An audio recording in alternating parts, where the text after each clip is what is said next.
got on Tinder, though I thought Tinder would help. Because Tinder doesn't say hide, but it doesn't.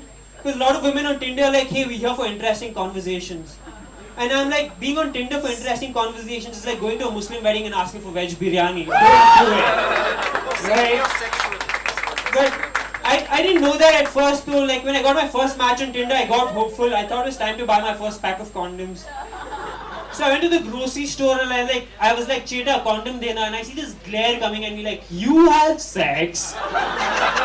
But we were shifting house recently and my mom found my box of condoms, and like any mom would, she lost her shit. But my family's super supportive. My sister was like, hey, he's a filmmaker, right? This might be a prop for one of his films. I don't know how that helps, because earlier my mom was just worried that I'm having sex, but now she also has to be worried that I'm also making porn. My dad is even more supportive. My dad is like, hey, this bag he lent to his friend 2 years ago, his friend returned it this afternoon, this might belong to one of his friends. Which proves that the pot I got him to smoke earlier was still fucking working, he was still stoned. And I was like, hey, they're my condoms, and my entire family looked at me together and they went like, you have sex?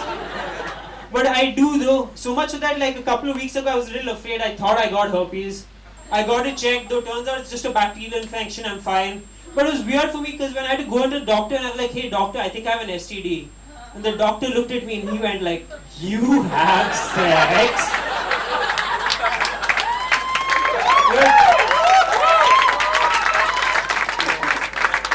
I was traveling in Bombay recently, and in Bombay, over the course of my travels, I received 22 condoms from different sources.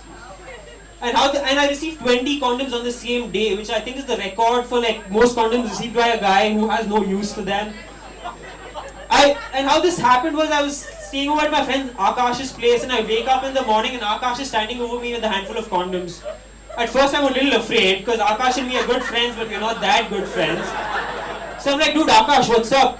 And he tells me that he recently broke up with his girlfriend, and his girlfriend returned his shit back to him from back in the relationship. Most of which included clothes of which he didn't know she borrowed from him. Among them were these condoms that she'd bought for them in the relationship, but they didn't use, and for some reason he didn't want to use them. So he was like, hey, would you rather take it? And I'm like, okay, cool. And I put them in my bag. And that evening I went to a comedy show, and Durex happened to be the sponsors at this comedy show. And they'd left a condom on every seat. Now this one entire row decided they didn't want condoms, and they piled it up onto one seat, and I got that seat. At this point I had so many condoms on me they could have mistaken me for a JNU student.